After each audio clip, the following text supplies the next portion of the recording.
Guys, just being able to steal 5 minutes away from the kids to bring this to you. I'm going to share with you my initial observations of today's budget, what it might mean for you, and what you need to focus on over the coming weeks and months to make sure you're in the best space possible. Couple of initial observations are how that information got leaked prior to the budget starting is beyond me. How are we expected to be able to trust in a government that does not control their data and their messaging correctly? I, for one, don't. And secondly, I've just set the kids up with their dinner, come in here to do this. There's less squabbling out there at the dinner table than there is and was in that room today. We, as business owners, are putting our faith in people to run and improve the country that spend more time squabbling with each other, fighting each other on minutiae that doesn't matter, than actually putting together policy that helps. So that's an observation from me around the whole thing. I just think it's a disgrace. And to be perfectly honest, I'm grateful that the electric car, hybrid car piece, mileage per charge, and the NIC benefits being taken away if you contribute more than £2,000 per year in pension. But that's way down the road. So hopefully we've got some more sensible people in charge by that time who will actually put business owners, employees and their constituents first, because this is going to be a really tough time. Things I want you to look out for, things I want you to start thinking about, reach out to me and the team to talk about, comment, share, engage, are the following. So, dividend tax being increased by 2% from April of next year, April 2026. What they hide behind is that 2%. Yes, it's going up 2%. So if you're a basic tax rate payer, 10.75 from 8.75. But what it really means is you're going to be paying an extra almost 25% on your tax bill. Nobody mentioned 25% today.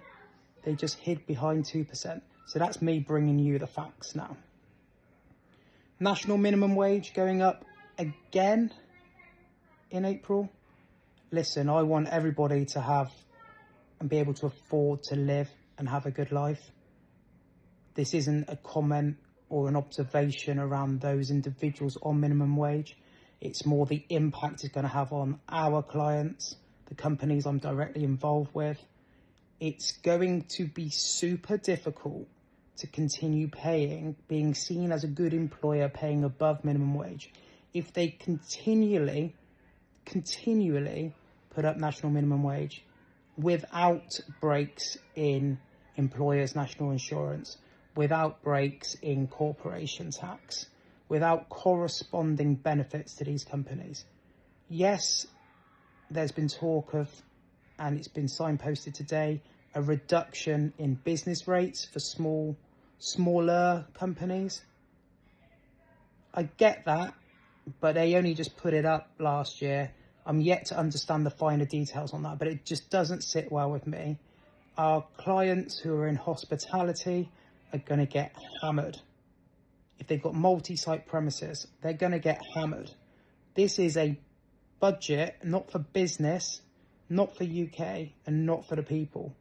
It isn't going to look the same in January 2027. I'm telling you now, your favourite places to eat, your favourite places to grab cakes, they are not going to survive.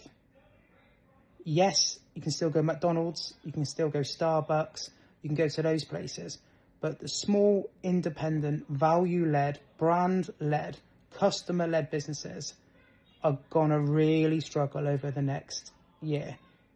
And when I say really struggle, They're already bloody struggling. This is going to be harder again. And then thirdly, I think for me, the stealth tax, not moving tax thresholds, we knew that wasn't going to happen from a personal perspective, but by extending that, extending the commitment to not reduce the taper relief on corporation tax, with inflationary pressures pushing up how much we need to earn, how much we need to bill, effectively we're going to pay more tax.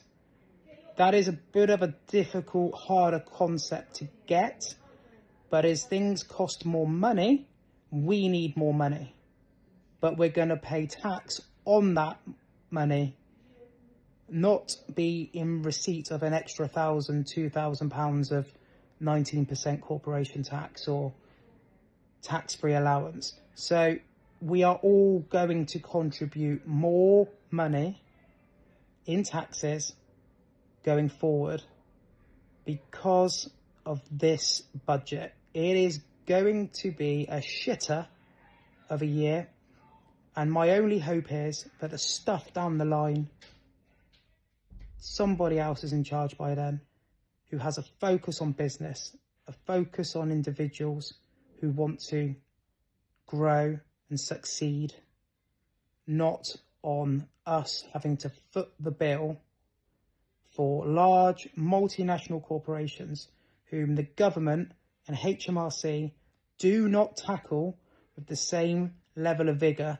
that they do us if we're slightly overdue with our PAYE, struggling to make a VAT bill, looking at how to fund the next employee.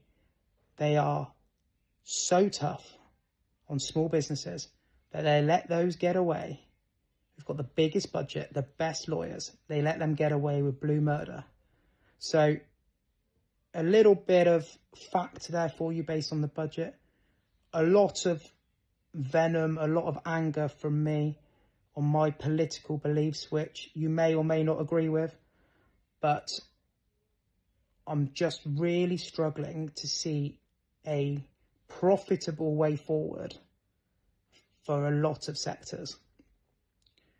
My promise to you is that my team and I will do whatever we can to help you.